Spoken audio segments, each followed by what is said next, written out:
Magandang umaga po sa ating lahat, mga kapatid. Magandang umaga po, Father Vic. Araw ng Biyernes, sa ika-11 linggo sa karaniwang panahon, at sa ating pagninilay ngayong umaga, magandang balikan ang narinig natin mula sa ating ebanghelyo tungkol sa ano ba ang mas dapat nating pinapahalagahan sa buhay. Yun bang pinapahalagahan natin sa buhay na yon ay magdadala at maglalapit sa atin sa Diyos. Ito lang naman ang magandang pagnilayan tungkol sa Ebanghelyo.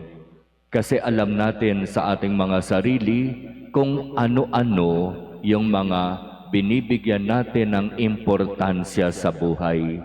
Kung ano yung pinapahalagahan natin sa buhay.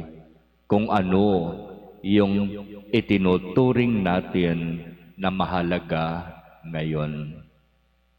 Ang tanong, yun bang itinuturing nating pinaka-importante at mahalaga sa buhay natin ngayon? Yan ba'y magdadala at maglalapit sa atin sa Diyos?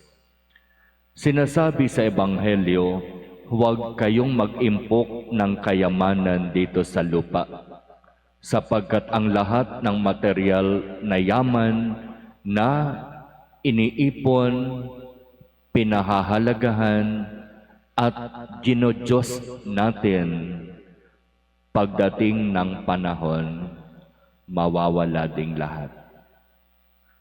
Ang mga pinagkakaabalahan natin at itinuturing nating mahalaga sa buhay natin sa mundong ito, kapag hindi ayon sa kung ano ang kalooban ng Diyos, ang lahat ng pinapahalagahan nating material na bagay na yan at pangmundo, hindi naman natin madadala sa kabilang buhay. Pag-aawayan pa nga iyan ng mga maiiwan. Kaya ang sabi ng Ebanghelyo, sa halip impukin ninyo ang kayamanan kung saan doon sa langit makakapiling ninyo ang Ama. Ibig sabihin, sa buhay natin sa mundong ito, sikapin natin na gumawa ng mga bagay na mas magpapalapit sa atin sa Diyos at magdadala sa atin sa langit. Ito sana yung maging laman ng ating panalangin at ng ating pagninilay ngayong araw na ito.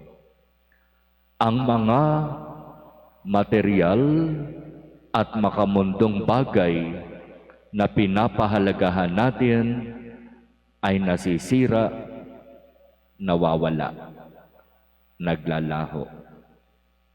Kaya bakit mo ibinubuhos ang buo mong sarili sa mga bagay na naglalaho, sa mga bagay na maaaring maglayo sa iyo sa Diyos?